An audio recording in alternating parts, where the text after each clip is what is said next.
Jump right in. We've all heard of the 1871 Chicago fire, about how the cow tipped over the candle and burned everything down. They even named their soccer team after it, so we've all seen it, the Chicago fire. Well, one or even two fires isn't very convincing. Fires happen, right? But the Chicago fire was the only city that burned down, right? Wait, Boston burned down a year later? After Chicago? Okay, well, that's two fires. Big deal. Like I said, two fires is nothing. Accidents happen. Cows tip over candles and burn everything down once in a while, right? It was the 1800s. What do you expect? Everything is going to burn down. They didn't have water. Okay, maybe they did have water, but they didn't know how to use it to put out a candle. Well, it is kind of weird.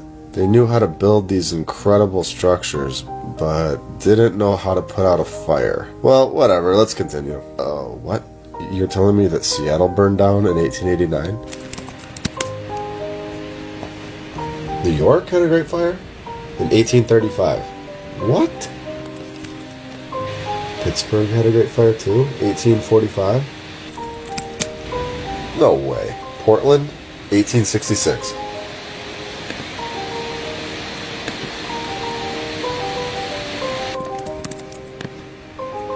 San Francisco, 1851. It destroyed as much as 3/4 of San Francisco. Are you joking? What the heck? Okay, well, that is kind of a lot, but who knows? Could be a coincidence, right?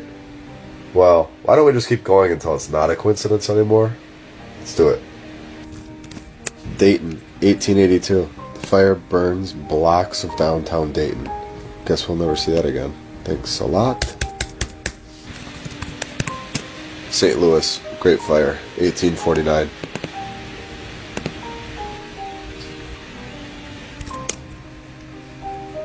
Milwaukee, Great Fire, 1892. More than 440 buildings burned down. Charleston, 1861. What caused it? Cook Fire, lighting this whole city up on fire and burned over 540 acres. You kidding me?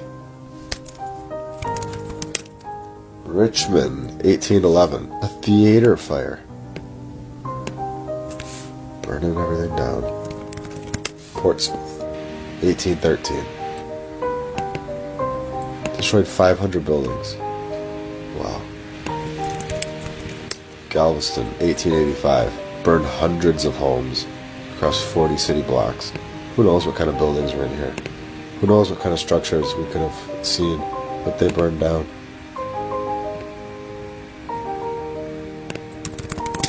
Atlanta Great Fire, 1917. Let's get Toronto involved in 1904.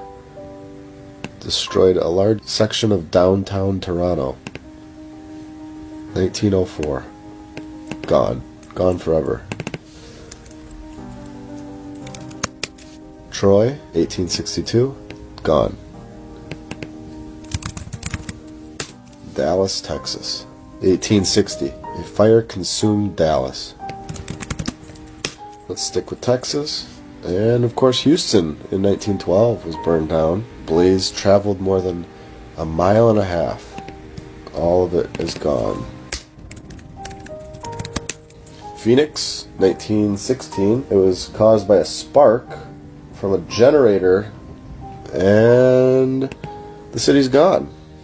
Just destroyed because of another fire.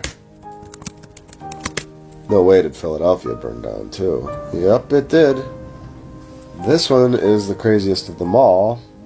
It was caused by a lighter that was found near a tree. Give me a break. It's basically every single major city. I think you guys get the point. It is every single major city in the USA and even Canada. Yet we only really hear about the one, which is Chicago. Why is that? Can we all agree that all of these major cities burning to the ground and destroying all of the stone buildings along the way in a time frame of about 80 years is a little odd? I could be wrong, but I think it may be time that we just agree the controllers destroyed these cities and the ancient buildings that were there. Not some children's story that a cow tipped over the candle and burned down the entire city. Let's get a little deeper. Ellis Island officially opened as an immigration station January 1st, 1892. 1892, on the money. New Year's Day. They begin bringing these people over from Europe, basically saying to us, hey everyone, come on over now. Everything is safe to look at now after we burned everything down. Okay, so they burned things down for like a whole century. And then right after that, they say, all right guys, come on over, it's safe, basically. Incredible.